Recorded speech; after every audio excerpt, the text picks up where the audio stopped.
Two apologies. One that I can't remember to speak to in Greek, which I'm sorry about. And the other is that I'm reading from my cell phone. Okay. Cornelius Castoriadis writes, "It is not stones or trees that matter to me, but men in the city," said the philosopher. Ultimately, it proved impossible for him to remain faithful to his dictum. For in reflecting upon men in the city, he was led to assign them a place in the world and to recognize their substantial kinship with stones and trees. Can you hear me and understand me? What matters to us is still men and their city, but we know that they cannot be separated from stones and trees. We are also beginning to understand the implications of such a separation. What unites men and their city and stones and trees is matter. Is what separates from them spirit? Or is it the city itself, which is the realm of men and their history? This talk will be about both of these aspects and also what Castoriadis calls the significance of the separation. For that separation is an historical problem. It pertains not merely to the inherent differences between men and their city and stones and trees, but also to the kind of life and different ways of being of men in their city. The men in their city are not the same in ancient Athens and modern Athens. This means that even if the stones and trees are still stones and trees, the men in their city do not see them the same way as once men in their city would see them. So even if men are still men, and cities still cities, and trees still trees, and stones still stones, they have all become different, and the philosopher must think about this problem. Does matter matter? This was the title I had proposed for my speech, but Theo pointed out that this pun does not work in Greek. That Marxism is materialist is a truism, but what is meant by this is extremely obscure. Indeed, nowadays, the use of the word materialism, particularly in academic literature, is sometimes very difficult to understand. Books are written, for example, about the new materialism of Althusser, Zizek, and Badiou. Frederick Jameson can simultaneously claim Walter Benjamin as an exemplary materialist thinker and also describe him bizarrely as a religious Jew. It is hard to know what to make of it's hard to know, at least for me, what to make of the ever-expanding use of the term in leftist academic circles. I was saying to Theo that apparently in a debate with Jordan Peterson, Zizek was calling Marx an idealist and Hegel a materialist, inverting the usual discourse. An attempt to find a definition of materialism on the internet turns up the following. 1, a tendency to consider material possessions and physical comfort as more important than spiritual values, as in they hated the sinful materialism of the wicked city. 2, philosophy, the doctrine that nothing exists except matter and its movements and modifications. Clearly the first is irrelevant, or perhaps not entirely, for one important theme of Marxism is undoubtedly the ways that the, quote, material needs of human beings have shaped their, quote, spiritual needs as well. But is the second really helpful? What is meant by matter and its modifications? Matter is at once the nearest and furthest, the most immediate and the concrete and the most distant and abstract. It is the blade of grass beneath our feet and in the most distant galaxies. It is the cause of the blue of the sky that birds fly in and the blue of the eye that takes in the sky. It is the cup of coffee. It is in a cup of coffee and in the coin that pays for that cup of coffee. It is in the pages of a book by Lenin that argues for materialism and also in the pages of one by Berkeley that rejects it. It is in our hands that grasp and in the things that they grasp. It is literally under our skin and in the air that we breathe. It is in the nerves that convey the sensation of a lover's kiss. It is in an asteroid, a baobab tree, and a rose. It is in the molecule that gives us the smell of violets and the movement of air molecules that we hear as Mozart's magic flute and the stones of the Parthenon. It is in a cement mixer and a leaf in the forest. It is in rain. It is in a gas chamber at Auschwitz and a ballet dancer's shoes. It is in a newborn infant and a nuclear weapon that destroys a city.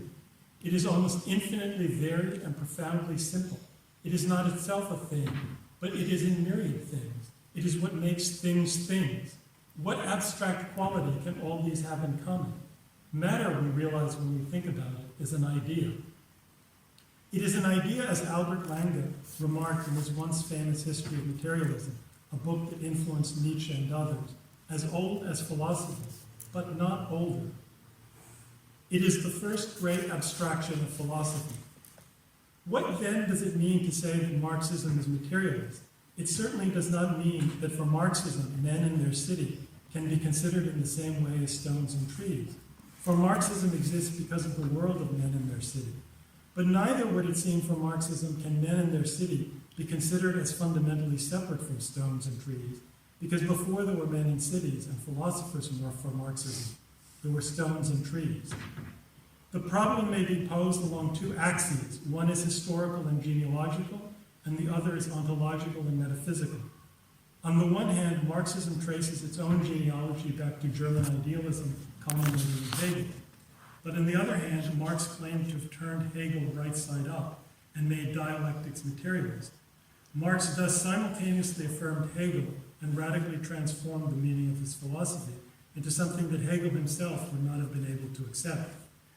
A tension between the affirmation of idealism as a necessary step in historical understanding and a thorough rejection of it in the present goes along with another philosophical genealogy of Marxism, which links up with the 18th century French materialism, and before that to a more than 2,000-year-old tradition of materialism that goes back to the dawn of philosophy itself.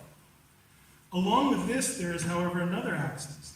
There is, so to speak, a materialism with matter, and a materialism to which matter itself is a mere abstraction, a placeholder for a way of understanding social relationships.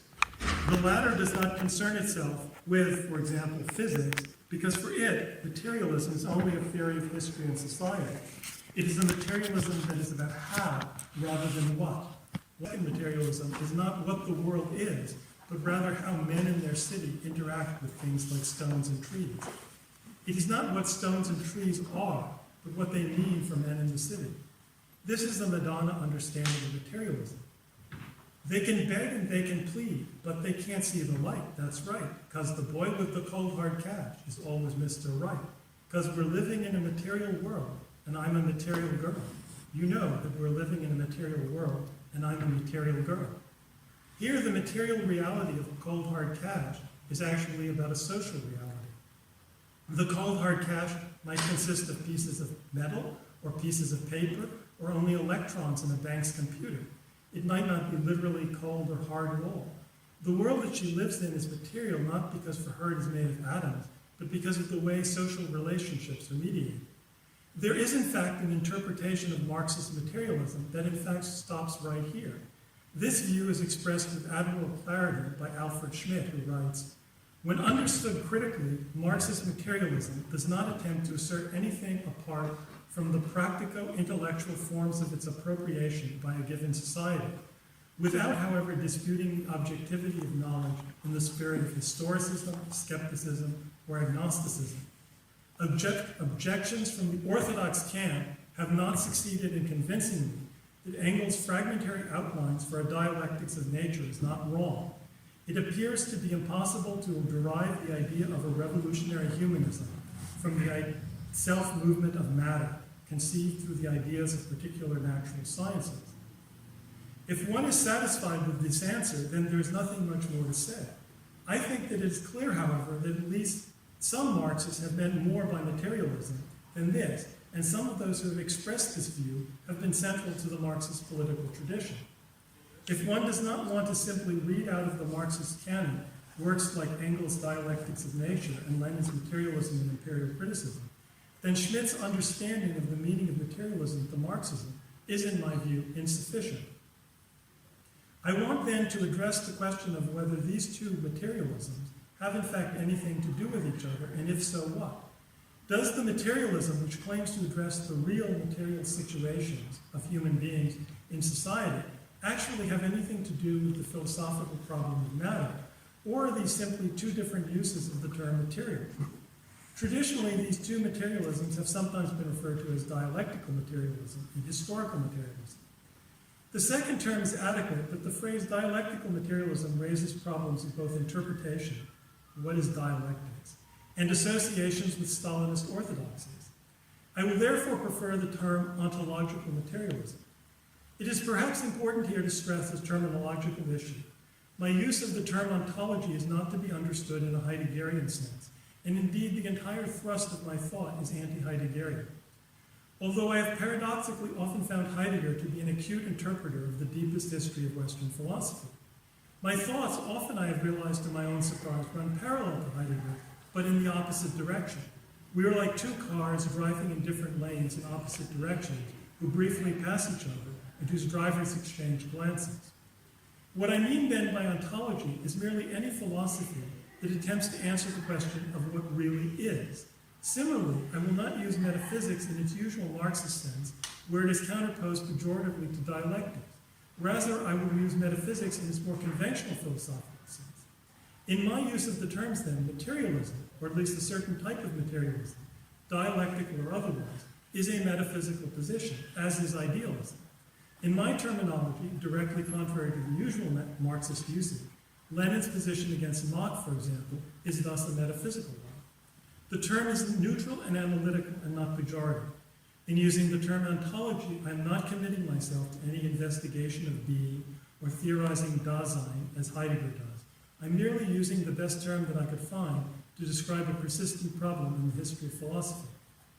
I'm not even assuming that anything can actually be known or anything intelligent said about being. There's one other question of language that requires some explanation. I will eschew the term dialectics. There are several reasons for this. One is that the meaning of the term is as complicated as the meaning of materialism. To give it its due would require another talk. The other is that dialectics and dialectical are generally counterposed, especially as modifiers of the noun materialism, to terms like metaphysical or mechanical or even vulgar. It thus often functions merely as a synonym for correct thinking, counterposed to incorrect thinking, which is then labeled undialectical, and thus the term becomes tautological. Finally, before addressing the topic itself, let me make 3 points about my method. It is to Hegel, whatever else one says about him, that we owe the specifically modern recognition of the essential relationship of philosophy to history, and to the history of philosophy specifically. So my method is historical. Ideas are not simply true or false, but they are linked to each other in a fundamental way through historical time. Often the treatment of materialism by Marxists is, however, strangely ahistorical, and it is assumed that categories like matter have remained constant. On the contrary, matter is profoundly historical in two senses. Neither human ideas of matter nor matter itself have been unchanging. The idea of matter has evolved and changed, always embedded in larger theories of reality, whether of a philosophical character or of a scientific character. But also, as science has realized, matter itself has a deep history. From the Big Bang through the nucleosynthesis of all the elements except hydrogen and helium and stars, to the evolution of life. People often say we are made of stardust. That's true. The elements of which our bodies are made, which enable our brain to exist, were produced in dead stars. To the evolution of life, to the development of ever more complicated forms of technology created by one of those life forms, us, matter has been steadily transforming itself, and new possibilities have been steadily revealing themselves. Curiously, both of these historical aspects of matter have been downplayed in the traditional Marxist account. In part, I think, this is the result of a failure to adequately distinguish between ancient and modern materialism.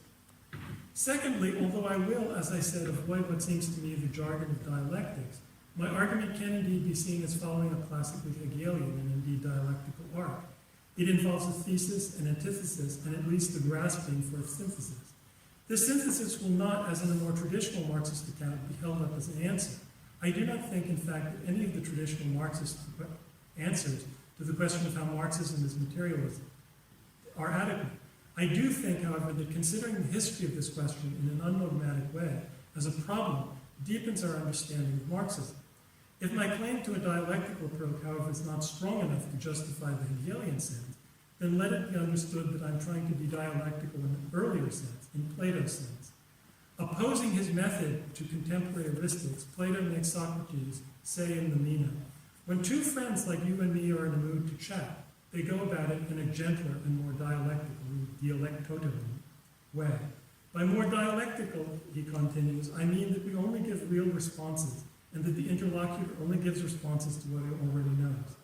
In this spirit, instead of providing you with an answer, I seek to put the different Marxist responses to the problem of materialism into a sort of dialogue with each other. Finally, I will treat not only history, but also natural science, especially physics, as central to the story of philosophy. Indeed, I regard the separation of natural science and mathematics from philosophy as a great tragedy. My natural intellectual home is with the great thinkers of the 17th century, who felt equally at home in metaphysics and physics. The separation between physics and metaphysics is part of a broader cultural split between science, which was once called natural philosophy, and a philosophy which has now abandoned nature to its overgrown offspring. In addition, the Western philosophical tradition itself in the 20th century split into an analytic and a continental tradition. The former treated science itself with great deference, but in the process completely abandoned metaphysics and seemed to lose the traditional humanistic core of philosophy. The latter stayed more faithful to the traditional concerns of philosophy, but in the process, science tended, with a few notable exceptions, to become alien to it. Thus, philosophy itself has been split between scientific and humanistic, to quote scientific, and humanistic, quote humanistic tendency, to the detriment, in my view, of both. Here again, let me quote Castoriadis. An absolute separation between science and philosophy cannot both be impossible from the standpoint of science and at the same time necessary from the standpoint of philosophy. In this respect, despite all appearances to the contrary, the same illusion is shared both by a positivistic epistemology, which maintains that the construction of an exact science has no relationship at all with any inexact considerations about meaning, value, etc., and by a philosophy like Heidegger's, which regards the ontological difference as absolute, believes it possible to think being in separation from beings, and in doing so remains necessarily a prisoner of a certain view of what beings are, no less than of a particular language corresponding to that conception, the two forming the circle with which alone it is possible to think.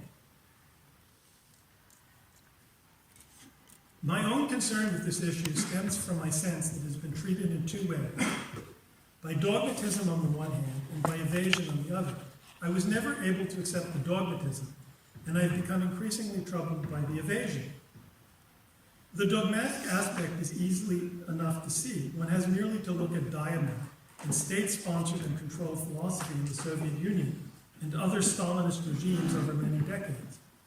Henri Lefebvre gives a typical account of this, although careful to assert that it is perfectly possible to uphold the thesis of the dialectic in nature.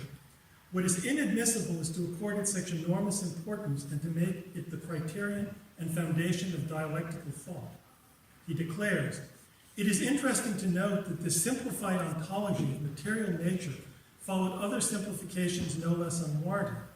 For quite a long period, that of the great economic crisis of 1929 to 1933 and its aftermath, Marxism had been reduced to a single political science, single political economy. It had become economicism.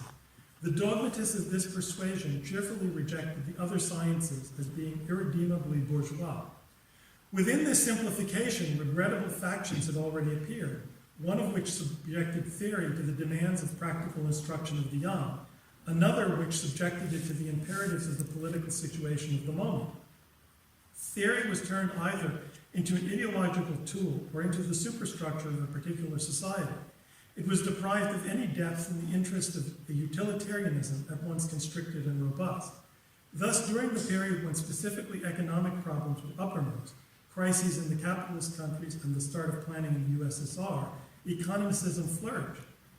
But there is another worse aspect to this transformation of Marxism into a philosophy of nature. It was a massive exercise in diversion. While they were holding forth about waves and corpuscles and the continuous, discontinuous, objective dialectic and debating these, quote, freely, unquote, the crucial issues were lost to view. What was really at stake was no longer in the forefront of people's minds, which had been led as far away as possible into the depth of nature and cosmological speculation. Just as the democratic constitution, in quotes, was solemnly proclaimed after the murder of Kirov, which Stalin instigated at precisely the moment the terror was being unleashed. The systematization of dialectical materialism into a scientific philosophy of nature dates from the same period and pursues the same objective, to hide the real theoretical and practical problems. Unfortunately, this thesis that blames philosophical dogmatism in Marxist philosophy on Stalinism is itself a radical simplification of a much deeper problem. So, for example, Trotskyist philosophical literature can be every bit as problematic as Stalinist. As an example, consider a book called Reason and Revolt by Alan Woods and Ted Graham, the latter the guru of what was at one time one of the largest Trotskyist tendencies in the world. Apparently, one of the things that reason in the name of materialism needs to rebel against is the Big Bang Theory. Since this book was published in the UK in the late 1980s, it is hard to see it as motivated by anything but a genuine intellectual conviction. In modern Western society, though, of course, taking on the Big Bang Theory is not going to win one popularity, particularly among a broad leftist audience. Furthermore, while state control of philosophical discussion became a problem in Soviet philosophy after 1931, during the 1920s there was a remarkable period of free discussion of Marxist philosophy in the Soviet Union. While these debates are very interesting, they show that the problem of what I'm calling dogmatism was present before a state-controlled orthodoxy was imposed. The characteristics of this dogmatism were an essentially religious faith in the writings of certain canonical writers. For historical reasons, the key writers here have not been so much Marx himself as Engels and Lenin. It is simply impossible in this dogmatic tradition to suggest that Engels and Lenin were wrong, or that they might have been bad philosophers but excellent political thinkers. If the dogmatic tradition is Eastern Marxism, then in Western Marxism one is faced, though, with the opposite problem. Instead of treating Lenin and Engels as sacred scripture, they are frequently represented as the perverters of Marxism. A curious Engels myth has arisen with books with titles like Marxism versus Engelsism, and the extraordinary claim by Tom Rockmore that Engels invented, quote, Marxism, unquote, as a philosophical tradition. Poor Engels is blamed for everything from the failure of the Second International to Stalinism. Unlike Marx, who is seen as a profound thinker, Engels is seen as inaugurating a tradition of supposedly vulgar materialism in Marxism. Lenin is seen as continuing this philosophical vulgarity as well as being an authoritarian, and the logical result of Engelsism is thus Stalinism. So Tom Rockmore, an otherwise sensitive and intelligent commentator, is able to write, after Hegel died in 1931, his followers divided into right-wing or politically conservative and left-wing or politically radical groups, from which Marx and later Marxism emerged. Marxism, in spite of claiming to speak in Marx's name, takes a very different attitude than he did towards Hegel, towards idealism, and towards philosophy. Marx was knowledgeable about and critical of Hegel. On occasion, he defends ideas often remarkably close to Hegel's. It is arguable that Marx should be understood not as leaving Hegel and philosophy behind, but rather as a German idealist whose theories build on, modify, and extend Hegel's. Marxism builds on Engels, however, whose grasp of philosophy was at best weak and simplistic. Though his views are often conflated with Marx's, especially by Marxists, Engels, but not Marx, rejects Hegel, idealism, and philosophy. I obviously do not agree with that. There are many obvious problems with this theory of Engels, the vulgar materialist betrayer of Marx, the sophisticated philosophical Hegelian. First and foremost is that there is simply no textual evidence of a philosophical disagreement between Marx and Engels. It is hard to believe that a thinker as acute as Marx would choose as his closest collaborator a thinker supposedly so different from him, and furthermore be so blind to this profound difference. Can Marx's personal friendship really have been responsible for all the perversions of Marxism? In fact, the conclusion one comes to is that Engels is simply for these people a label for everything that they dislike about Marx himself. The good Marx they call Marx, and the bad Marx they call Engels. Just as in many ways a Heidegger, as both Castoriadis and Adorno could recognize, inverts positivism, so this Engels bashing inverts actually the dogmatic approach. Furthermore, the attacks on Engels suffer from a strange incoherence. The usual attack on Engels is to accuse him of mechanical materialism, and this is often, contrary to historical fact, seen as the dominant philosophical tendency of the Second International, when in fact the dominant philosophical tendency, as much as there was one, was neo-Kantian. But on the other hand, attacks on dialectics of nature also, much more reasonably, I would say, criticize it as discredited naturphilosophie. And thus Engels can sometimes, even by the same people, be accused of both vulgar materialism and vulgar idealism. Sebastiano Timpanaro correctly observes, in all these operations there is a need for someone on whom everything which Marxists at that particular moment are asking to be rid of can be done.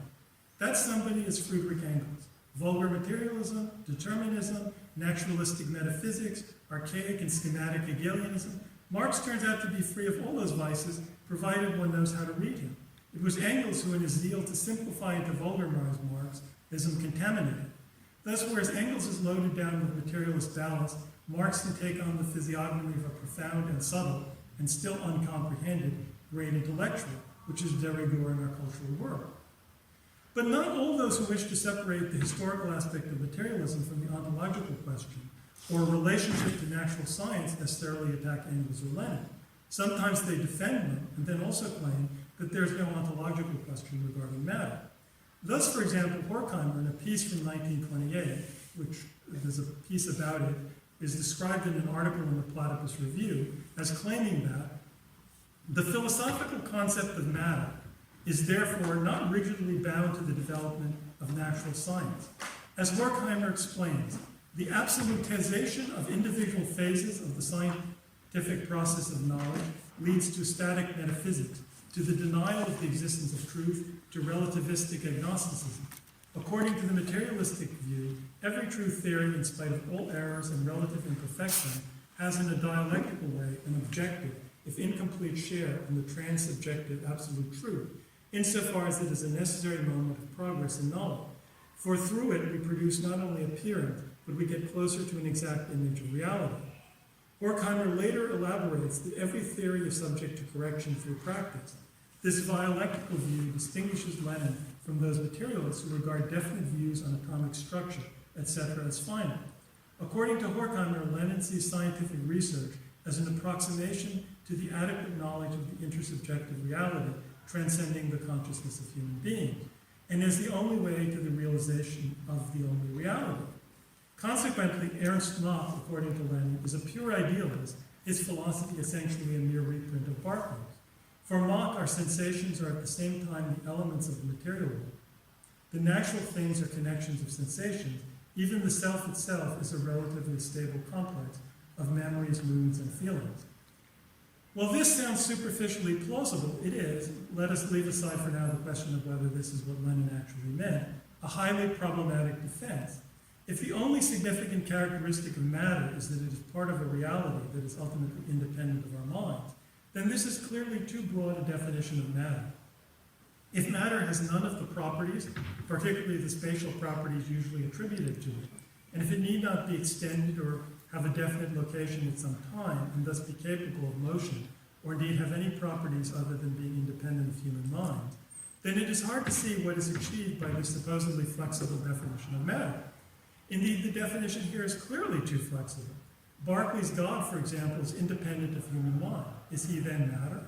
Neither Berkeley nor Mach actually believed that reality was subjective. Both accepted that the world had an order, and both accepted the science of their day. Berkeley did not reject Newtonian mechanics empirically, he rejected rather its ontological assumptions, just as he quite correctly, in view of later developments in mathematics, argued against the supposed logical foundations of the calculus in the 18th century, without rejecting the calculus itself. Even this picture of Mach as a latter-day Berkeley, which Lenin gives, though, should not be as easily accepted as Marxists who are motivated by political piety usually do. Here, Moritz Schlick, one of the founders of the Vienna Circle, correctly observes, Ernst Mach especially emphasized that his own positivism developed in an opposite direction to Berkeley metaphysics, and he and Avenarius laid great stress on not taking the given as a content of consciousness. They tried to exclude this concept altogether. Of course, the realist can think that it is simply inevitable to conceive the given as contents of consciousness, as subjective, as mental, or whatever expression is used. And he will then consider as a failure the attempt of Mach and Avenarius to take the given as neutral and to resolve the distinction between inner and outer, and will believe that a view free of any metaphysical basis is impossible. A Mach scholar, Eric Banks, has further argued that Mach's philosophy should be seen as a philosophy of realist empiricism, which he associates with William James and Bertrand Russell, the latter using the term neutral monism. According to him, both the logical positivist and Lenin misread Mach because they both missed his philosophical realism in opposing but complementary ways, with the former praising him for his methodological positivism and the latter condemning him as a Berkeley idealist. Asking whether Lenin has misunderstood Mach is, however, somewhat beside the point. What is unclear is why it matters. It matters to Schlick because he is a philosopher attempting to create a philosophy that will be adequate to modern metaphysics and free of metaphysics. Adequate to modern science and free of metaphysics. It matters to Banks because he is a Mach scholar trying to understand exactly what Mach was trying to say. But why did it matter to Lenin? There is, of course, a political background to materialism and empirical criticism, but it's not very enlightening about this question. Faced with a pseudo-parliament with no real power and an undemocratic franchise, a wing of the Bolsheviks wanted to boycott elections to the Duma. Lenin opposed this. The Machists were in the camp of the Otsovets, were so-called because they wanted to Otsovat, to recall the Bolshevik deputies for Duma. Machism was thus politically associated, not as is often believed with a reformist, but rather with an ultra-leftist impulse. In fact, Plekhanov, the leader of the Mensheviks, had previously attacked Machism along lines similar to Lenin. Clearly, it was the coincidence of the factional political fight with philosophical disagreement that triggered Lenin's writing of the book. But was there really a logical connection? It is hard to see what it was. In fact, Lenin does not explicitly argue that there was. Since the Mensheviks were more philosophically orthodox than the Bolsheviks, it would be impossible to argue that philosophical correctness is sufficient to lead to good politics. But Lenin clearly believes that a bad metaphysics will lead to a bad politics. Haben sua fata libello. Books have their own fates. A book that was extrinsic to the main body of Lenin's thought became a central text of Marx's philosophy, which was then either rejected, treated as holy scripture, reinterpreted in dubious ways, or passed over in embarrassment.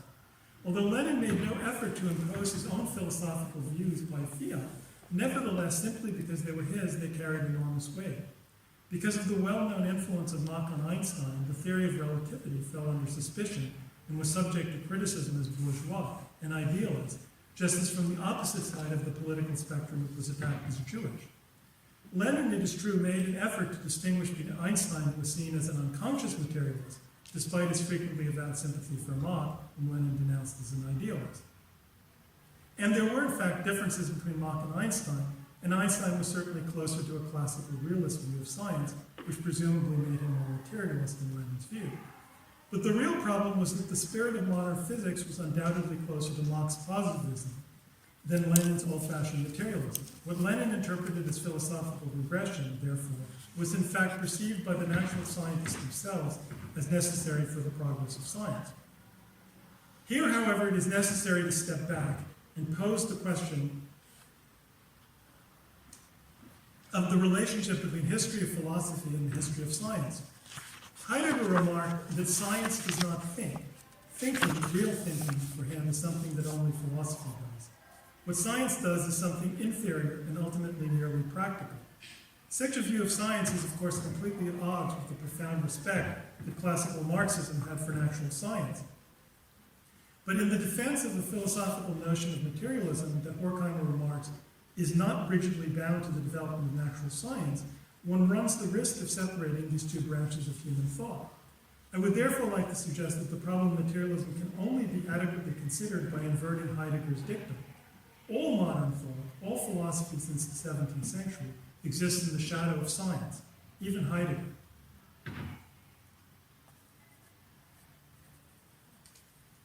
I, a man, now stand before you speaking, or I sit before you speaking. You see me and you hear me. The light that enables rapid oscillations of the electromagnetic field, between 430 and 730 trillion times per second. The sound of my voice involves fluctuations of air pressure transmitted across a room, and this is a form of kinetic energy of molecules. In every breath I take, there are approximately 3 times 10 to the 22nd molecules. And among all those molecules which we are breathing and hearing, and there are certainly quite a few that were breathed and heard by Plato and Aristotle. That these oscillations of the electric field and the movement of air molecules are experienced by us involves eyes and ears and nerves and neurons. Quite a bit is known about the physical processes in these. Almost nothing was known about it at the time of Kant and Hegel, and most of it has been learned since the time of Lenin, and more will undoubtedly be learned. The story of what is happening right now is indeed fantastic. Indeed, one could spend whole lifetimes talking about the details. How far away it is, though, from a man speaking and people listening to him. And there is something missing from the story. We are. There is no I and no thou. We have bracketed ourselves out from our own picture of the world. This is the problem that has confronted all philosophies like materialism that have embraced the scientific worldview. Where are we in this world picture that we have created for ourselves? Chris Cutrone told me an anecdote once about Pippin. In a seminar, disturbed by what he took to be his students' excessive idealism, he tried to sober them up and provocatively remarked, "I hope you realize that nothing but chemical processes is happening in this room." But what does that mean? That philosophy is a chemical process? We began by speaking of men in the city and stones and trees. We felt that what separated the first from the other two. But are the other two the same? When Johnson, like Lenin, wanted to refute Berkeley in defense of the obvious hardness of the world, he kicked the stone. But a stone is matter at its most passive. Now a tree is something more complicated than a stone. It is alive and a stone is not. But we have convinced ourselves that there is nothing that fundamentally separates stones and trees. They are both matter and they both obey the same fundamental laws of nature. And are we fundamentally different in nature from trees, or are we fundamentally the same? If trees are very complicated matter, are we perhaps just even more complicated matter that is not merely alive, but which moves and thinks? The idea of living matter, or matter that carries within itself the potential to become, and not merely to be, is also an old aspect of materialism. In the Iliad, the death of warriors is often described as similar to trees being cut down. So when Sarpedon is brought down by Patroclus, I can read this in Greek,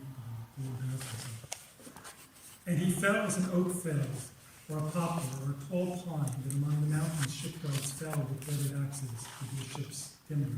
Eride dos forte tis bris eriten he acheros, pitis glorife ten turesi keptonis andres, exetamon pelecesi meecesi neon inon.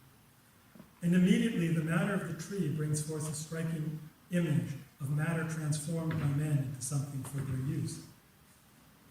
Ernst Bloch, in a fascinating book called Avicenna and the Aristotelian Left, addresses the ancient metaphor and its philosophical significance.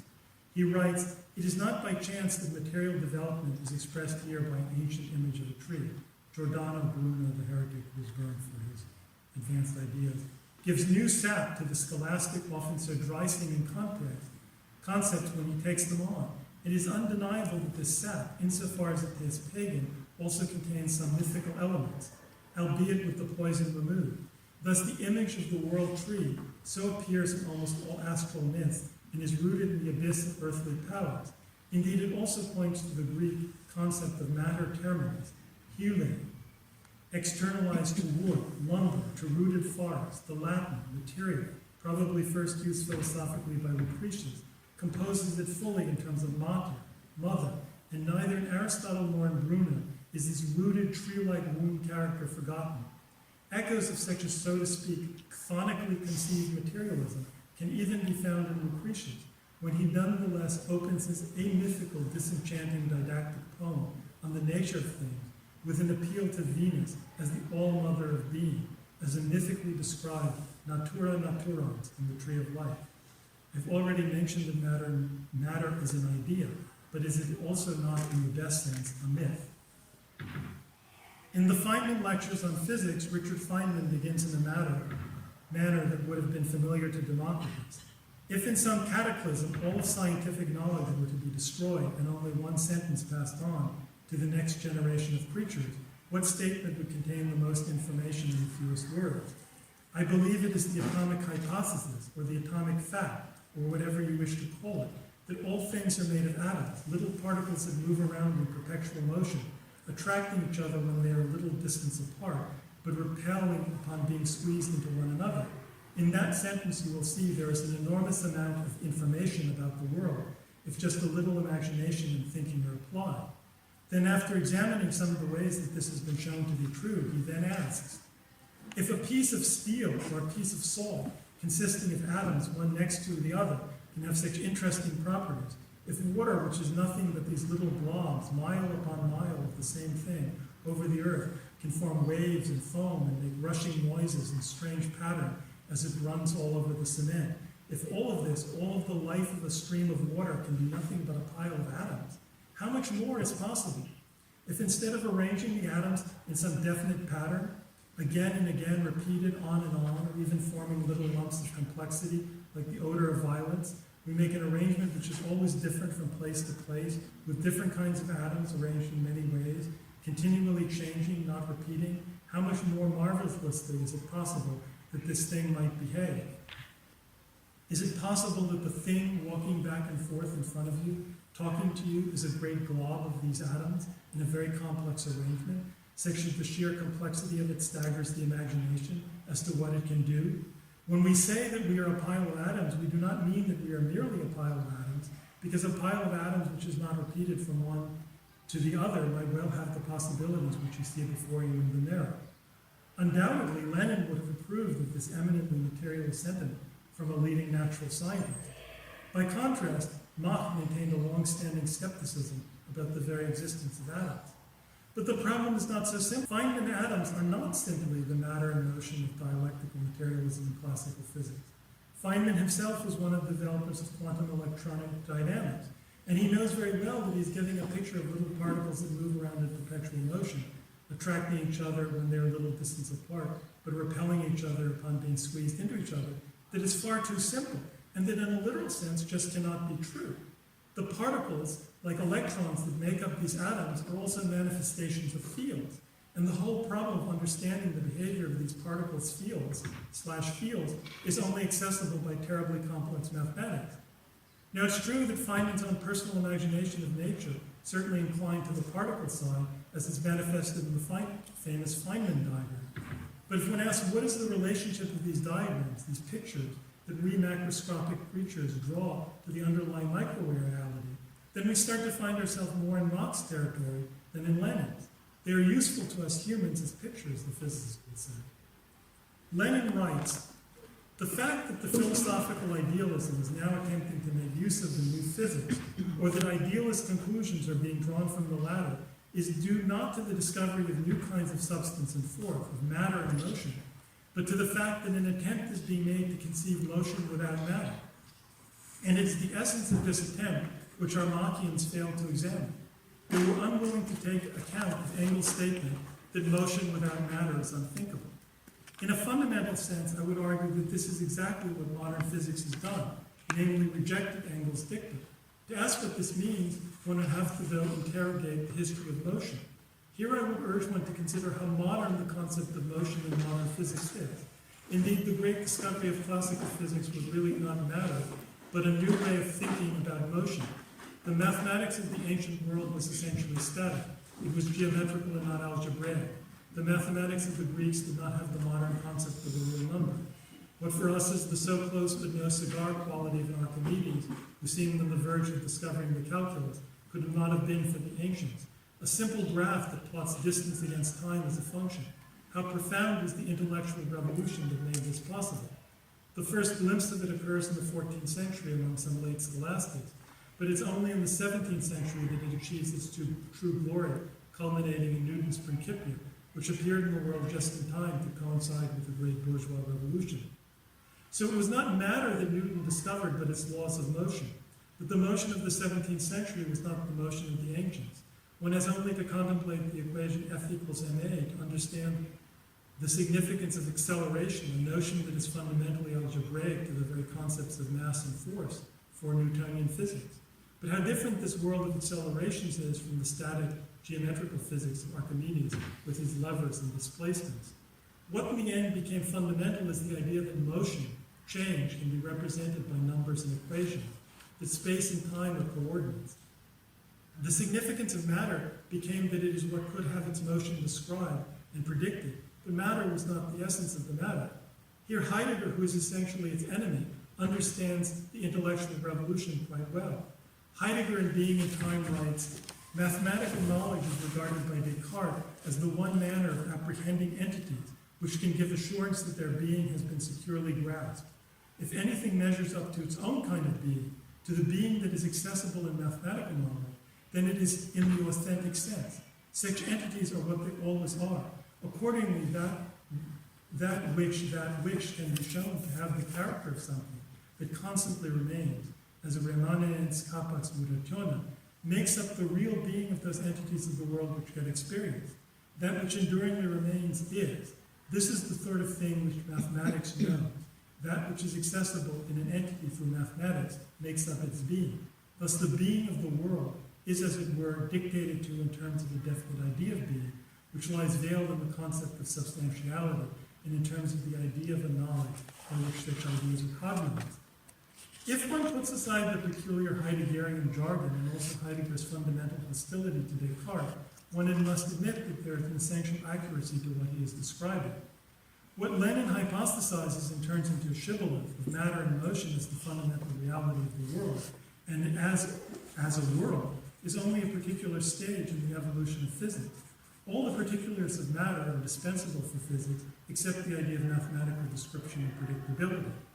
Like the Cheshire cat, matter in the old sense can disappear and leave nothing but the smile of mathematics. The particular notion of matter generated by a particular stage in the mathematization of nature was, it turned out, not essential. But just as we live in an age that does not any longer appreciate the great bourgeois revolutions like that of 1688, so we no longer appreciate the scientific revolution of 1687. The first, we are often told, was merely the story of one oppressing class, the bourgeoisie, replacing the old feudal classes. And the other was the rise of an oppressive worldview that reduced nature to dead mechanism, and which is now responsible for despoiling the planet. How far we have come from Alexander Pope's joyous exultation. Nature and nature's laws lay hid in the night. God said, let Newton be, and all was light. So far we are discussing the two meanings of materialism. We have not bothered to ask about whence comes the social and historical meaning of the picture. Science gives us of the natural world. We have, so to speak, treated it naively without discussing how it is embedded in a social context. In this respect, we have followed the classic Marxist treatment of natural science. The social and historical context of scientific thought, natural scientific thought, is not a great theme with either Engels or Marx or Lenin. Indeed, they essentially presume that natural scientists pursuing science are naturally, even if unconsciously, both materialist and dialectical. Lenin recognizes that some eminent scientists were defending what he considered a reactionary idealism, but he saw that as being in fundamental contradiction to their science. If scientists are led astray by bourgeois ideology, then that is a deviation from science itself. There is no attempt to consider the genuine scientific worldview of a particular epoch as an ideological manifestation of that society.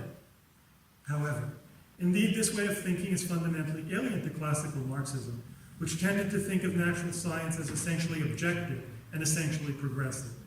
But later Marxists have not been so certain about this still optimistic epistemology, and have been more willing to ascribe to science itself, at least in bourgeois society, an ideological character.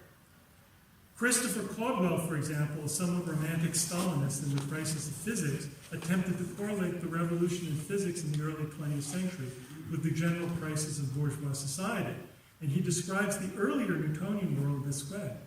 We now understand how it is that the Newtonian world presents such a strange likeness to bourgeois society as the bourgeois envisages it. It is atomistic. It is composed of individuals who merely proceed on their own right lines, doing what the immanent force of each makes necessary. Each particle is spontaneously self-moving. It corresponds to the free bourgeois producer as he imagines himself to be. Events consist of their collisions and are the product of internal chance. But a mysterious world force holds all these particles together in one system, acting as a unified, regulating system, inexplicable and arbitrary. It adjusts, compensates, balances, and produces the ordered circulation and self-regulating cycles of sidereal and solar systems. This corresponds to the bourgeois free market, the law of supply and demand, which holds all bourgeois producers together, adjusts automatically their relations to each other, and acts as the great unifying principle of society. It is no accident that this force of gravity is in Newton's mind closely associated with God. The same unconscious forces perturbing and regulating the anarchy of bourgeoisie drive the bourgeois again and again to its altar. The Newtonian system is of its essence stable and oscillatory. It is like a pendulum. the laws of gravity, of absolute time and space, and of the conservation of matter, energy, and momentum keep the system moving like a pendulum, eternally beating the same path. But this is precisely true of the bourgeois economic system, as the bourgeois economist sees it, in which the market, by virtue of the law of supply and demand, automatically adjusts production to consumption and price to value, so that there is a perpetual equalization of the needs and production of society, a perpetual realization of the greatest possible happiness of the greatest possible number. Yet we know, in fact, that the universe is very different from the stable universe of Newton. It is a universe which develops. Solar systems come into being and decay. Nebulae can dance and grow cold. Life emerges and grows insurgent and gives birth to consciousness. Mind is born. Hope and despair come into the world which does not know these qualities. The drama of qualified existence unrolls itself. But by its very presuppositions, Newtonian physics is forced to deny the reality or relevance of these insurgent wild qualities. They are qualities which Mr. X is concerned and therefore unreal. Physics makes a continuous and desperate effort to rid itself of these qualities, but only succeeds in ridding itself even of motion, time, and space, its primary categories. Finally, it ends up with Lemaitre's unstable, exploding universe. Even such categories as distance are developing. Now, I think that this description of Newtonian physics is an unfair and inaccurate caricature, but it is, I think, one that is far more familiar to us than the earlier Enlightenment exaltation. This indeed probably says more about our society than it does about Newton and his society. Even in the specialized realm of Marxist jargon, the pejorative expression of mechanical materialism suggests precisely this caricature of Newtonian physics as reducing the world to machine. In this respect, Engels and Lenin are probably closer in feeling, at least, to Pope than to the romantic Marxism of Cowdwell. For them, science was still a fundamental agent of enlightenment and human freedom, whereas for leftists nowadays, science is more likely to be seen as the ideologically tainted offspring of white men and their desire to dominate nature, which is equated with their desire to dominate other human beings, who are not cisgender straight white men. One recent book has discovered, for example, that one of the sources that Newton used for establishing the lunar orbit came from astronomical observations made by slave ships off the coast of Africa, and the implication is thus that Newtonian physics is tainted with racism and white supremacy. Similarly, the employment of metaphors of torturing a personified female nature to extract her secrets, used by some male scientists, are interpreted as revealing the misogynistic character of the new scientific worldview. This is an ideological in Lenin. It comes not from an idealist direction, but from what it perceives as an alternative materialism. To the materialism that seeks a mathematical understanding of dead matter, the trajectory of cannonballs or the movement of ships, it poses a materialism that contemplates the flesh torn apart by cannonballs, or the flesh of the slaves in the dark bellies of the ships. The first mathematical materialism is for the betrayal of the second. It is also certainly the case that materialism no longer appears ideologically subversive of the bourgeois order. Indeed, in the form of neuroscience and evolutionary biology, it seems to be very easily harnessed in the defense and naturalization of that order. But has something not been lost here? Was the scientific revolution and the impulse to see mathematics at work in nature just one of domination? In contrast to Cowdwell, for example, Thomas Simpson offers a view of classical physics not as an expression of the limitations of a bourgeois perspective, but rather as a progressive aspiration towards freedom. Thus he writes that while neither Newton's science nor Descartes afford satisfaction to the human spirit and the demands of reason for insight, each opens up brilliant new realms to the mind. And as we turn to James Clerk Maxwell, we shall see again the interplay and acceptance and rejection of the works of the predecessor. As Newton initially delighted in and took much from Descartes, so Maxwell mastered and learned from Newton. And similarly, as Newton rejected Descartes, Maxwell thrust Newton aside to move forward in new directions, towards a further and inherently better way of thinking about the natural world. So for him, science is the story of freedom. My own sympathies are with this latter interpretation. Having then surveyed the problem, in what way shall we proceed? I shall begin by saying that I do not think that the specific views of Engels and Lenin can be redeemed. Materialism and Imperial Criticism in particular is a highly unfortunate book that has had only bad consequences, in my view, for the Marxist philosophy of science. It is, I will say frankly, probably Lenin's worst book. Ernst Mach was a profound thinker, although not without flaws, about the philosophical foundations of natural science, who had, because of this, a deep influence on people like Einstein and even Freud. He was not an obscurantist reactionary that orthodox Marxism, following Lenin, portrays him as being.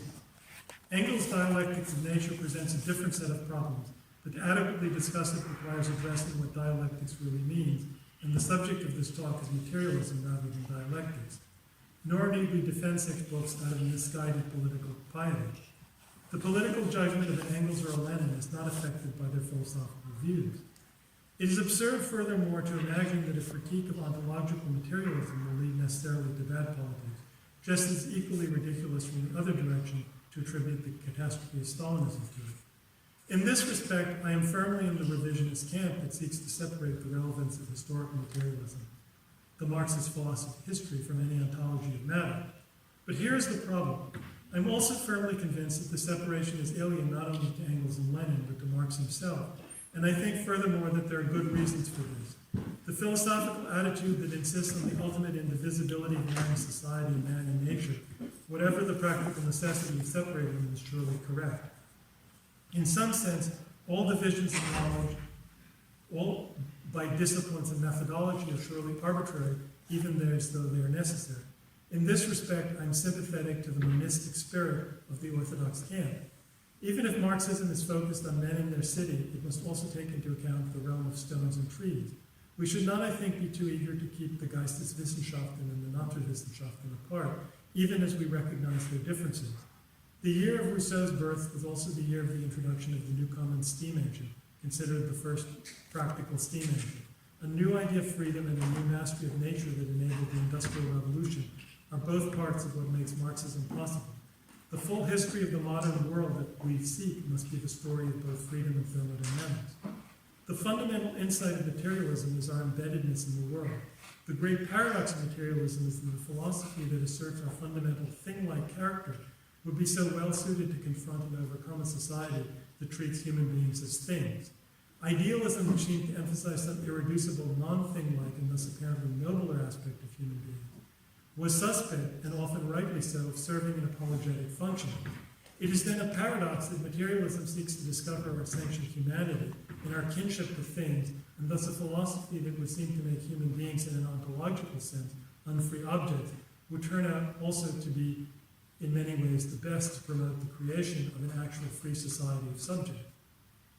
That, at any rate, has been the historical wager of Marxism. One need not, however, fully accept it on its classical terms to sense its importance and give it its due. However, since I've used up enough time already, I see certain people have already left, I would like to end with a passage from Engels that is difficult and even slightly shocking in its brutal materialism. Engels writes, "Millions of years may elapse, hundreds of thousands of generations may be born and die, but inexorably the time will come when the declining warmth of the sun will no longer suffice to melt the ice thrusting itself forward from the poles. When the human race, crowding more and more about the equator, will finally no longer find even there enough heat for life.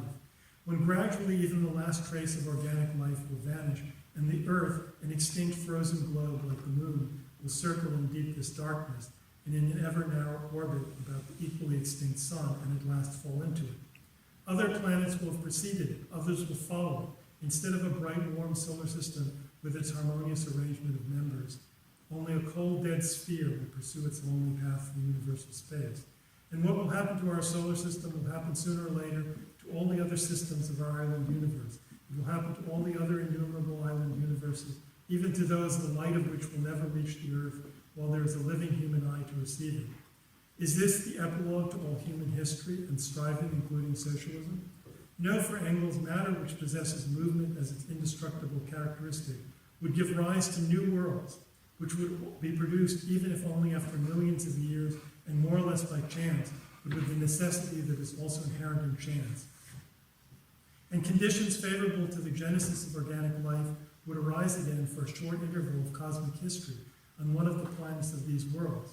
We have the certainty that matter remains eternally the same in all of its transformations, that none of its attributes can ever be lost, and therefore also that which the same iron necessity that it will exterminate on earth its highest creation, the thinking mind, it must somewhere else and at another time produce it. Now, even though most of the scientific assumptions, at least from the standpoint of the 20th century science, seem to be wrong, and even though the ultimate fate of the universe is in fact an open problem of cosmology, yet reading this passage from Engels, I find that I am profoundly moved both by the tragedy and serenity of its vision. Would it be too far-fetched to see in this cosmic image of spirit, at times fully awake and at times still asleep in the eternal clasp of matter, with spirit eternally awakening and then returning to sleep, a kind of materialist beatific vision?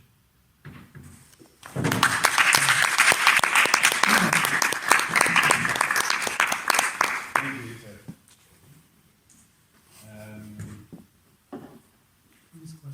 Questions, reactions.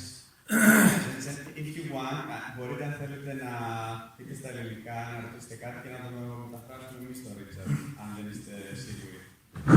Αν δηλαδή καταλαβαίνετε, αλλά δεν εκφράζεστε τόσο καλά στα ελληνικά. Okay.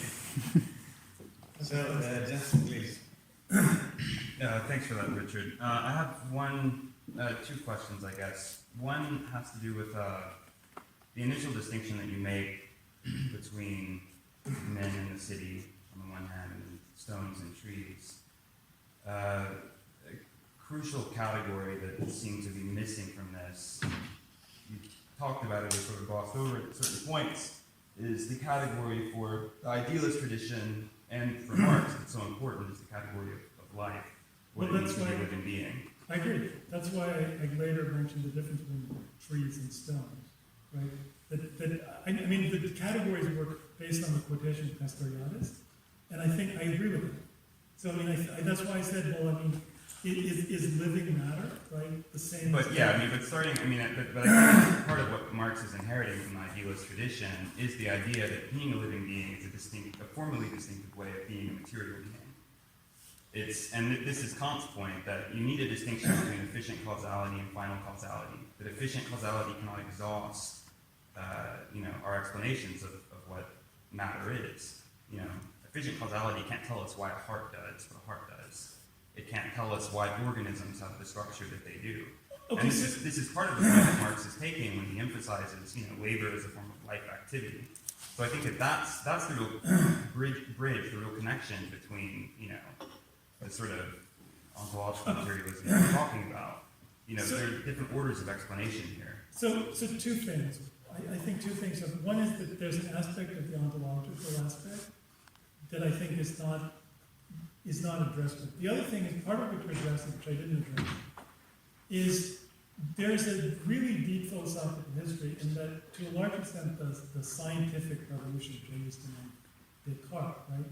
To a large extent, the scientific revolution is against Aristotelianism. And it's rooted partly in an ancient materialism. It's also rooted partly in Platonism, ironically, right? And particularly the emphasis on a kind of mathematization of nature. And I think that a lot of the Marxist tradition about materialism, that a lot of the peculiarity is the way there's a kind of Aristotelianism in Marx that can't fully accept an Aristotelian metaphysics. So I think there's something to what you're saying, but I don't think that it can be sort of so coherently rendered as a solution. Why not? Because there's a break. I think that I think that there's a break in terms of a kind of naturalistic, ontological understanding of matter between Marx and Engels and Hegel. I think that there is a conception of matter, that matter is the same thing, that it's a kind of acceptance of a natural scientific worldview that is rooted in what they imagine as basically classical physics. But how do you account for the intelligibility of a category like species being? I mean, Marx clearly wants to understand that in terms of life, not in terms of, motion in a physical sense. He's not reductive about, what it means to be us in that sense. He's not reductive, and the problem is that it's approached from two ends, right? I'm not saying that,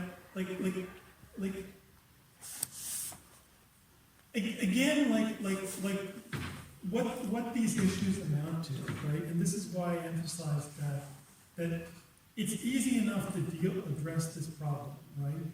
If you look at questions of species being and philosophy and what materialism means, in the kind of Alfred Schmidt sense, right? It's easy enough because then basically you get rid of all the kind of embarrassing problems, right? And I kind of want to take. You can't naturalize those problems, though. I mean, the point I'm of not naturalizing the problems. I'm not saying even that they're correct. I'm saying that what it does is it reads out of the tradition things that I think were part of it. And you can say, well, I'm happy to read them out, right? I'm happy to reject certain canonical Marxist texts. But I think that there should be an acknowledgement of what they are. Richard, let's Yeah. also take more questions and we can interpret this. Yes, thank you very much. I have three questions or comments which are linked, and they are actually linked to your, not rejection, but avoidance of the term dialectical in favor of ontological. And what I do my first point is that since its conception, dialectics in Plato, which you mentioned, has been set up against what he calls natural history, which is, briefly, pre-Socratic philosophy which tries to explain the arche of nature, the first principle. Mm-hmm. For dialectics, we begin to see that there is no first principle. We already see the relation between things that are said to be principles. Like, for example, in the Sophists, where what is attempted is a synthesis between materialists, which think matter is the principle, and idealists, which think the idea is the principle. This problem already exists. So dialectics is already an attempt to bridge this problem. And mathematics is obviously an attempt to do so. And that is why, in the Republic, mathematics are a training for dialectics. Yes? For dialectics, but mathematics is not applied to physics. And I think that the conception of matter that prompts, so materialism precedes idealism, and ancient materialism, but I think ancient materialism has a kind of genealogical relation to modern materialism, but I think that there's a break in the meaning of materialism, and ultimately the creation of idealism as a result of an epistemological revolution in the 17th century. And I think that part of the problem, again, conceives of imagining that the problem Socratics as sort of natural scientists, right? It's easy to see them that way, but I think, again, that's the emphasis on the ancient materialism, which you also have in Marxism. I think that historically, actually, a lot of the impulse, and this is where the problem often comes from, of the scientific revolution actually came from a Platonic impulse. That this is why I emphasize that the scientific picture of the world is often more at odds with our common sense sensory reality. It's about a deeper, more ideal reality than that experienced by the senses. But let me briefly add on the question, because it was following up on this.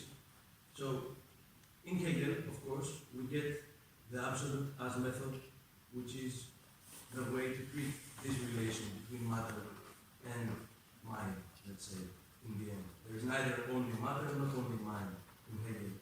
This is Descartes, it says, what is mind? No matter. What is matter? No mind. So dialectics is obviously an attempt to bridge this. So my question, in the end, is on mathematics, which you seem to be quite keen on. How would you accept this division within mathematics, between theoretical and practical mathematics, which actually cuts across this whole division between idealism and materialism? So the science itself does not support this division, is what I'm saying. The science we invented to talk about this gap. So But the significance of and this is linked to ontology, because ontology, since Heidegger perhaps, which refers back to the Sophist of Plato in the very first page, tries to put being on the level of logos. This is what ontology is. But already mathematics, which Heidegger is against mathematical term of Plato, is against this. Dialectics is much more close to this. that's not the same. Dialectic, you think that Ontology is dialectics is closer to which, to mathematics. to mathematics? Ontology, because it is an affirmation of the difference, whereas mathematics would try to reach the difference. I had a curious experience, like I was reading two things sort of something. I was reading like the Timaeus and reading about like Platonic. And then I was reading something about chemistry, and there was like this early theory in chemistry, I think it was P.L. Lewis, that and they had this sort of, it was discredited, gave it up, like these sort of cubical atoms. And I just had this thought of like, oh, this is a vision. This is a vision that could have come like out of Plato, like the spirit of it, like, you know, forget that it wasn't, but, and so yeah, maybe that's interesting.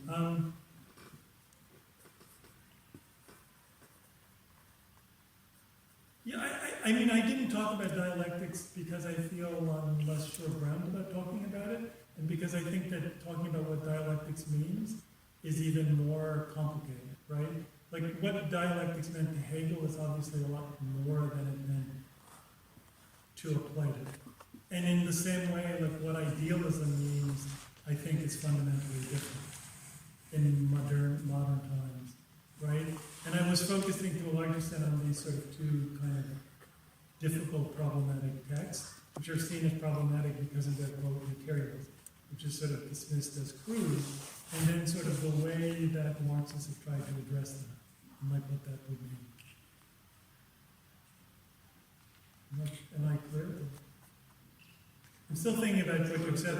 No, I'm still thinking about what you said about dialectics and mathematics, as opposed to Heidegger. I don't want to hijack the thing, but I'm just going to add to this maybe that if we, my point was that if we throw away the term dialectical, we were equally falling into the pitfalls of metaphysics, which you accepted as a term. I am willing to accept that too, but as it is set up against dialectics, it seems that we will fall back into the ontology that Plato, by inventing dialectics, was trying to avoid.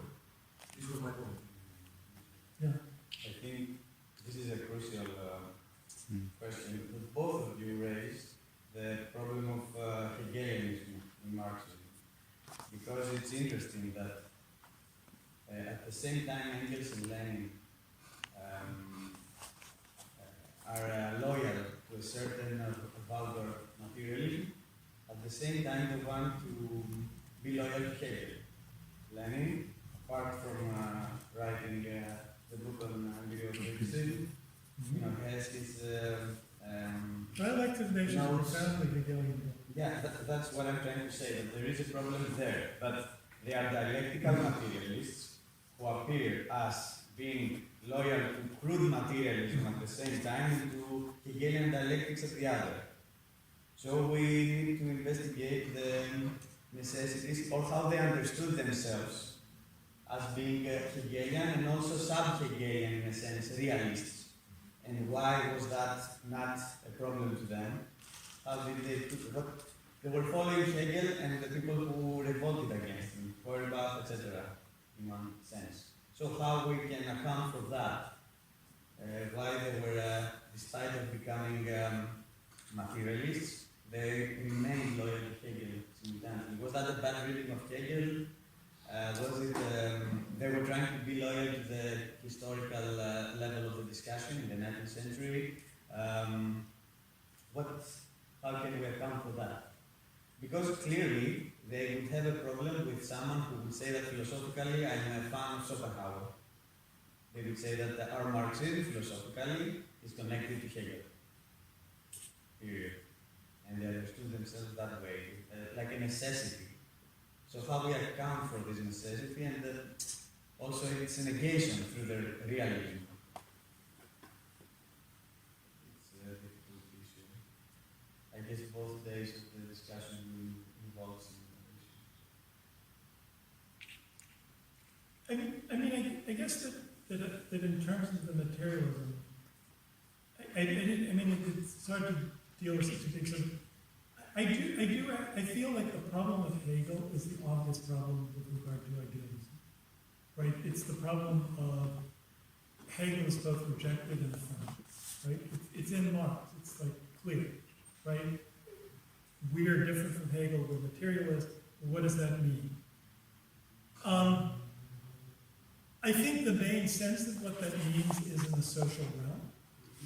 But it's clear to me that also for Marx and Engels and Lenin, that that's embrace of the social realm, the social meaning of materialism, also goes with what I call an ontological materialism, that affirms a kind of natural science, matter as a kind of fundamental reality, right?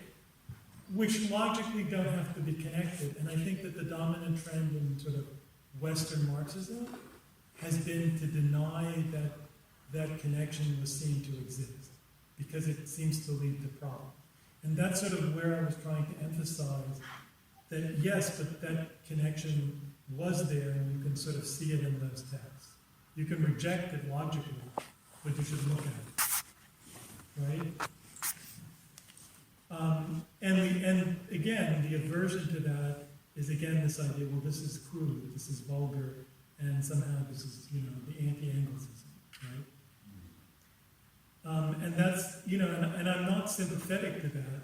Ontological materialism is pretty obvious.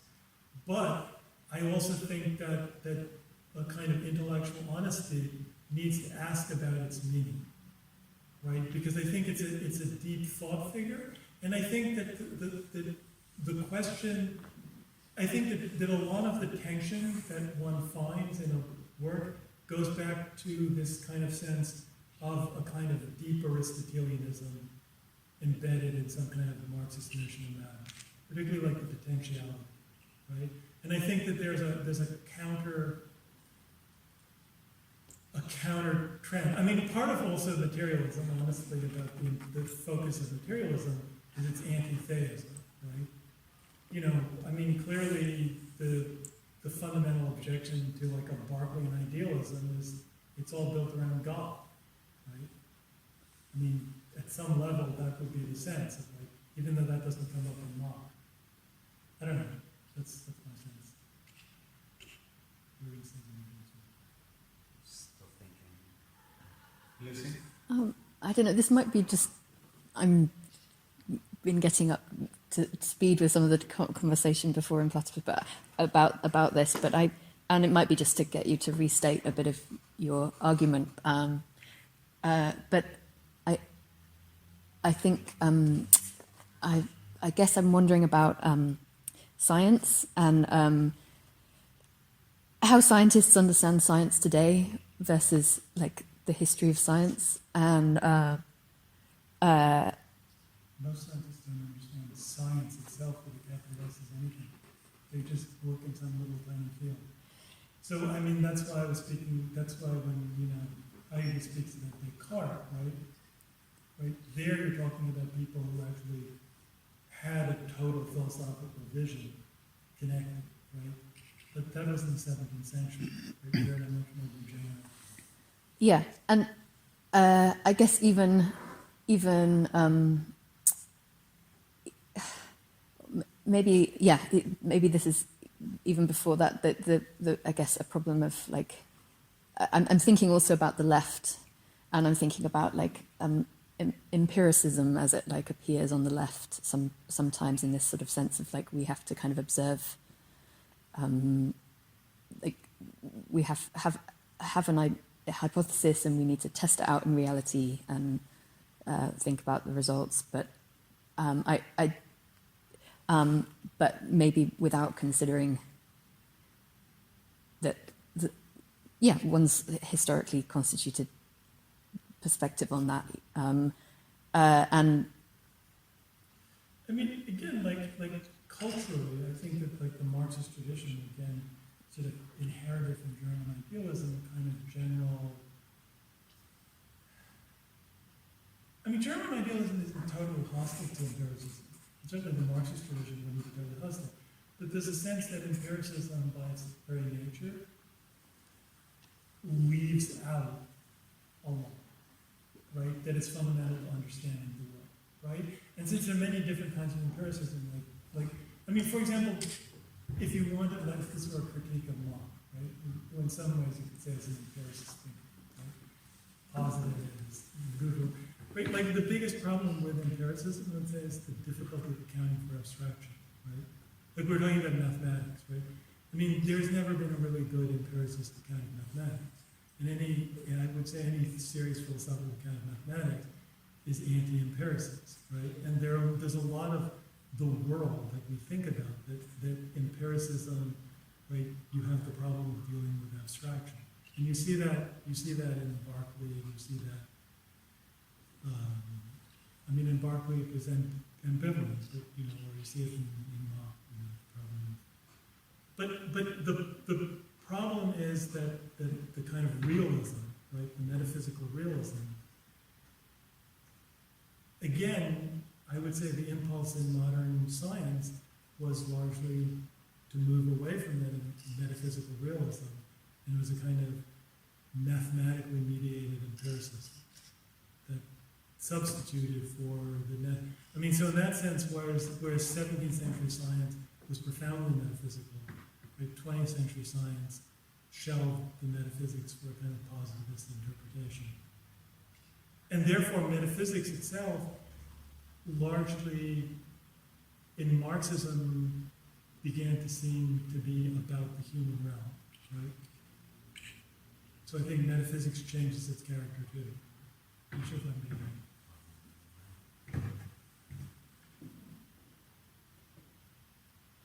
Sorry. No.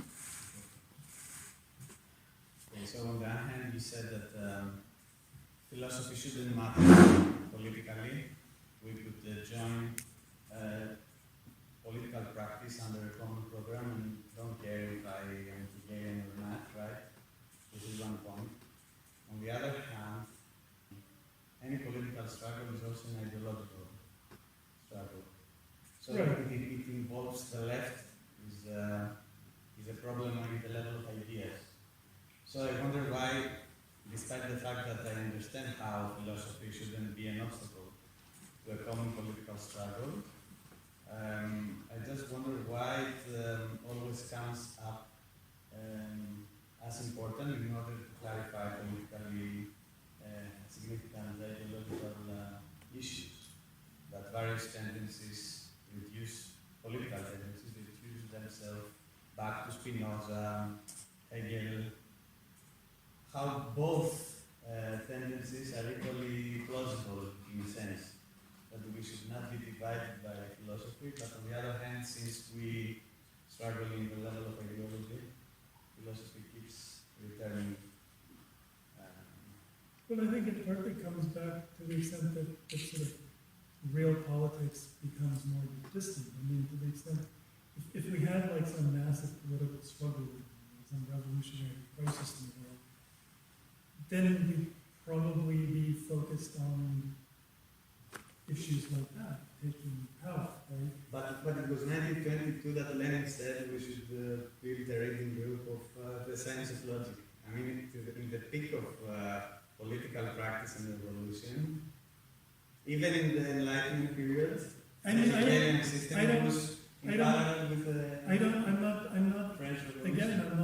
not denying that, but I think that clearly there's an ambivalence about the role of philosophy in Marxism. And yeah, sure. Obviously Marxists have taken philosophical questions seriously. And obviously I'm here because philosophical questions matter to me, so I'm taking them seriously. But if push, like, well, what is the immediate political relevance of this issue? I would say, well, I don't think it actually has that much immediate political relevance. But it's clear that Lenin thought philosophical issues had political relevance, right? He didn't enforce his orthodoxy, but he clearly at least felt there was a deep connection. Otherwise, it wouldn't have made sense to write a book like. He took a lot of time off to write this book. Marx and Engels too, right? And I think Marx read the anti-Lenin book of Engels, and he also contributed the chapter, so he was well aware of the contents of the book. He was aware. Yeah, and again, I don't think that. I think the idea that Marx and Engels had some deep difference, I think is makes no sense. Yeah, I was just going to say that I find that category of immediate political relevance just sort of suspect when talking about philosophy, because it's a necessary but not sufficient condition of politics. You know, you always have some conception of how reality is constituted as a basis for any form of action. You know, if you're an anarchist and you think burning down banks is going to change the world, that evinces a certain conception of what constitutes change. So it's not that there's a direct translation or a causal relation between a certain philosophical position and action, but you know, a philosophical position is always a point of orientation, and within that you can have political successes and political failures. Having the right ideas isn't going to translate into the right actions, but it is going to constrain what counts as a right action. But most of the time, the philosophical positions that motivate action are unstated and unclear to the people. In other words, yes, in some sense, and also I also actually don't really like the sort of utilitarian justification of philosophy from Marxists or leftists that you needed to have one good politics. Because I'm perfectly happy that there are people who should study and think about philosophy without believing that it has some political value, just as I would defend the value of art or any number of other things. Right? I don't think that the things that we need to say, well, we're interested in philosophy because philosophy is important politically, although clearly a lot of Marxists believe that. I mean, the other thing is that increasingly I feel, and I'm not sure how to express this in a clear way, that just in understanding Marxism, in terms of understanding history, I mean, there is, of course, this Althuserian impulse to believe, again, it's this mythologist, you know, this epistemic break or whatever, that Marx stopped being Hegelian. And whatever one thinks about Hegel or Marx or Hegel's influence on Marx, you have to understand how important Hegel was to Marx. Right? To have some sense of how Marx thought, you need to think about Hegel. I mean, I think that's pretty clear. I mean, that's a lot of what I'm sort of arguing for here, that I'm not saying these necessarily are my own idea, or these are the correct idea, but I'm saying these are texts that I read and that confronted me and that seemed to have something to do with Marxism, and I found them problematic. But I wanted to understand where they came from and what they meant, right? Like, why did Lenin write this book? You know, that he didn't have to, which I wish he hadn't written, but he did. And I want to understand it and take it seriously instead of just ignore it. Can you say a bit more about what you find problematic about it? Well, I mean, it has this, what seems to me like a copy notion of perception. The attack on Mach had all sorts of negative effects on the sort of philosophy of science in the Soviet Union. Unlike most of the people who read it, I've actually read Mach, and you can see Mach as this reactionary. So yeah, I had problems with it. And I remember, like, you know, when I was in this like youth section of this Trotskyist group, like arguing with people. I'm like an older friend of mine who's a comrade. And the line is always like, well, if you think you should, you know, thinking that way leads to a bad place. It always felt like this spot to me, right? So part of my response was, my spontaneous response was kind of like the shit. Like, really the only aspect of materialism that matters, philosophically for Marxism, is historical materialism. It's about the interpretation of history. And that kind of works, except that, I don't know, you know, it's kind of like, you know, it's kind of like with Isaac Newton, you know, there were all these like alchemical manuscripts, and people ignored them for a long time because it seemed extrinsic to the main thrust of the narrative they wanted of who he was. But then increasingly it's become apparent that this was also part of a Newtonian way of thinking, and that to understand something you need to take into account this other complicated part.